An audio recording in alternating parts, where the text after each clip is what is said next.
Westinghouse, leader in the field of light as in everything electrical, brings you the well-known author, war correspondent, and radio friend of millions, Ted Malone.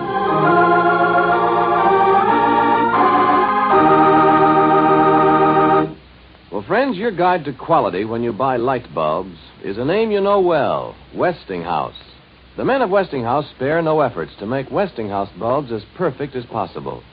Every Westinghouse bulb is a product of painstaking research and engineering skill, rigid quality control, precision manufacture. To ensure best results, Westinghouse designed its own precision machines, refines its own tungsten to a purity of 99 9/10%. When you buy Westinghouse Mazda bulbs for your home, you buy bulbs that burn brighter and last longer than ordinary bulbs. So for better seeability in your home, insist on Westinghouse bulbs. And now, Ted Malone.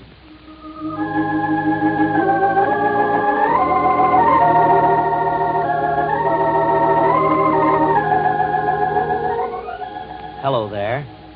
Almost every day someone asks if we're going to write a book on our experiences overseas. Reserving the right to change my mind, no. But there is one war book that should be written and is going to be written. And I'm going to ask you today to provide some of the pages for that book. Here's the story. I received a letter the other day from Dr. W. Francis English, head of the Department of History at the University of Missouri, with one of the most interesting, one of the most important requests I've had. It's important to you, too, because it involves you. Dr. English and his staff at Missouri University are compiling a book of this war composed entirely of letters and excerpts from letters written to you folk back home by your serviceman or servicewoman overseas. A book designed to be a moving chronicle of the war, as seen and reported by the G.I. Joes and Janes of America. Some of the greatest stories of this war have flown from far-off shores to the homes of America in the simple, honest, uninhibited words of your boys and girls in service writing their letters home. So here's what I want you to do. Read over these letters you've saved, choose the one you think best, copy it, and send it to me today. Remember, though, since the volume of mail makes it impossible for any of the letters to be returned, don't send the original. Make a copy of it instead. If you have difficulty choosing the letter you want to send, if you have 3 or 4 tied for top honors, make copies of them all and send them on. And Dr. Francis and his staff at Missouri University will make the final choices for the book. These don't have to be dramatic letters, pages filled with great adventure, but just the simple, honest, heartfelt expressions of feeling as written by your boys and girls in their own words and their own thoughts. Homey, conversational letters like this one written by a homesick merchant mariner dreaming of a ranch somewhere back here. Dear Mom, it began. Didn't write yesterday. It was the roughest yet. I didn't feel too good, so I slept all day. Today's a little calmer, and what a relief. We're getting away from the coastal swells now. I don't mind it so bad when it's not rough, but I lost my appetite just out of Frisco. Maybe I'll get it back now. More and more I think of the old ranch. As soon as the war's over, I'm going to settle down on it and lead a life I'll be contented in. I'm letting my whiskers grow. Haven't shaved since we left the Golden Gate. Wonder how long they'll get. I went on watch at noon today, and at 4:30 the Navy crew had anti-aircraft drills. They'll sure make it hot for those Japs. We're 100 miles ahead of our convoy now. Maybe they'll catch us in a few days. Got clean linen today. Had spaghetti for supper. Got to study now, so write me soon. Love, Norm. Written without any thought of publication, these words sent to a mother tell a simple but dramatic story of war itself. Certainly you must have received a letter like that. Copy it and send it to me today. It's an opportunity for you to contribute to history and to do a favor for your guy or gal, perpetuating their words for history in a book that will picture the war through their war letters home. Out on Kwajalein Atoll, a young Navy ensign, commander of an LCT, took a few minutes out the other day to write a girl back home, secretary in our office. Thanks a lot for your letter, gal, he wrote. The lifting of censorship permits me to tell you where I am now, Kwajalein. As you know, this is where Raymond Clapper was killed. We discovered the wreckage of his plane a few months ago while searching for another. General Harmon also took off from here only to vanish on the way to Pearl Harbor. Our main job has been to carry aviation gas and supplies for the B-29s, as this is their only base between Pearl Harbor and Guam. Most of the time we were menaced by Jap subs coming from other islands nearby. Millie Atoll, only 50 miles away, was a big Jap sub base. We've really been more lucky than some of the other LCTs. Sort of makes you thank God all around. Letters from Army men, men of the sea, from Marines, Coast Guard, Air Force, just as they wrote them to you here at home. Letters like this one written by a bomber pilot stationed somewhere in England to a friend back here in New York. Dear Buddy, well, here it is my birthday, and I'm in combat. Things are a little different than in the good old States. You know, you really don't know there's a war going on over there. I didn't even know it till now. It's more than just being without butter and meat and walking instead of riding. Over here, it's going without sleep at night and wondering if that next one is yours, sweating it out during a raid. Or it's like a buddy of mine who used to bunk with me. He was married 3 months before he came across, over here 6 months, and was one of the missing at the Ploesti, the great raid. We went through his effects to sort out what to send home to his wife and family. There was a letter he received the day of the raid, one he'd never seen or opened. It was from his wife, and it said he was the proud father of an 8-pound baby girl. He never knew it. In some ways, I'm glad the folks back home don't know there's a war going on. Don't have to worry about bombs or gas or blackout. That's one of the reasons we're fighting, of course. But it would do us all a lot of good if we could take a newsreel of a bomber landing back at the home field after a raid, seeing the bomb bay doors open, the boys getting out, the hole in the pilot's side, the broken glass in the nose, the red streaks of blood painted by the wind on the fuselage, the co-pilot and the radio man carrying out what's left of the pilot, tenderly but self-consciously as though it were still breakable. The bombardier with his buddy's blood all over him and nothing to say to the ground man who puts his arms around him. The tail gunner who continues to sit in his turret and putter with his guns, although there's no need to now. Believe me, friend, I've seen this picture so many times late I'll never be able to erase it from my mind. Wouldn't want to if I could. You have to see it with your own eyes before you believe that this war isn't just another movie with the good guys beating the bad guys, the kidding about death, and that standard gag of the American boy being equal to 5 Germans and 10 Japs. Well, buddy, guess that's all for this time. Take good care of yourself. My love to your folks. Just simply signed, good luck. We got a lot of letters like this, but we need some more. It's not a commercial enterprise by an individual, but rather an educational and historical project for publication endorsed by the University of Missouri.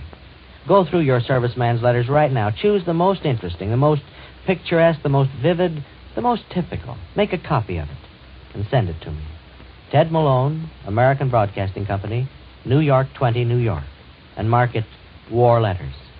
I'll make it my responsibility to see to it that your letter is delivered to the university immediately to compete for its place in the pages of history with America's war letters of her fighting men.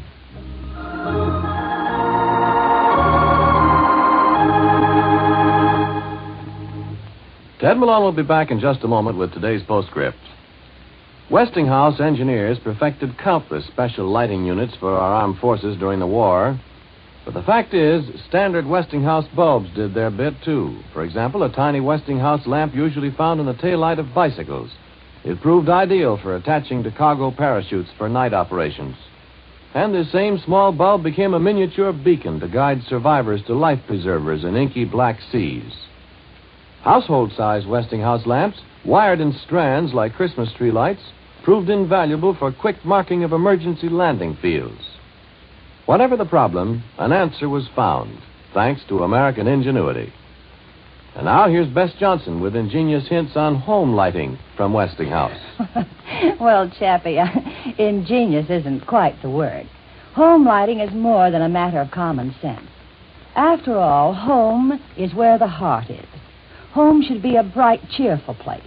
And there's nothing quite like plenty of light to provide a pleasant, cheery atmosphere. More important, proper lighting means seeability. That is the right light in the right place. Make sure there's plenty of light in the kitchen and laundry. Place 100-watt Westinghouse bulbs wherever anyone reads, writes, or sews. Why not check seeability in your home today?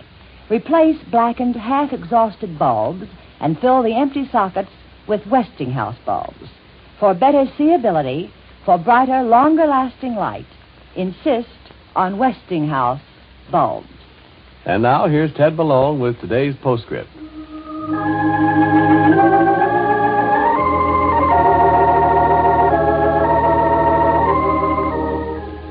Remember, the letters your boys and girls wrote you from overseas may be just the ones Dr. English and his staff at Missouri University are looking for. So go through your letters now, today.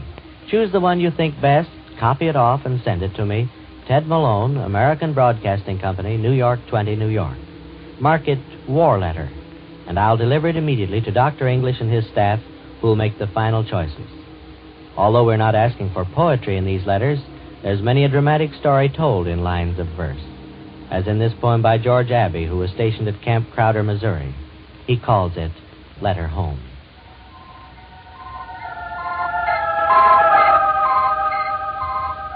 When the bell in the white steeple rings, I am in that ringing. When the brown thrush in the greenwood sings, hear me in the singing. For all the beauty that you taught in those first years, in the long growing, live now in every realm of thought, like clean wind high blowing, like deer that from a dark wood springs. And when the long war comes to end, within me, as in worlds around, the peace you gave, the love you send, long held in fertile ground, will blossom on the air of home, in the steeple light, and in the thrush's song. Hold fast, dear hearts, keep courage warm. I shall not stay too long, too long. And when I stand with you again, I shall be nearer, out of pain. Steeple and thrush and hills in storm, familiar soil and friendly rain, all these will shine with clearer light because of absence and the long night. Goodbye.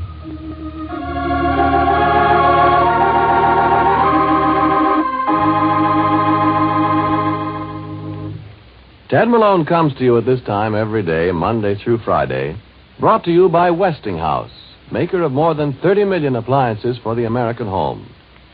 Until tomorrow at this same time, this is Ernest Chappell saying goodbye for Westinghouse. And here's a friendly reminder, improper light means strained sight, often impaired vision.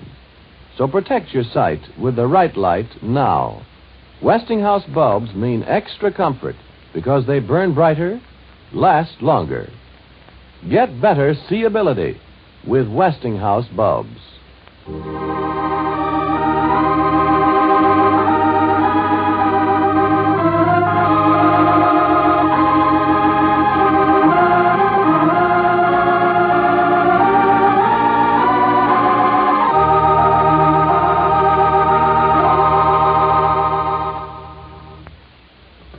This is the American Broadcasting Company.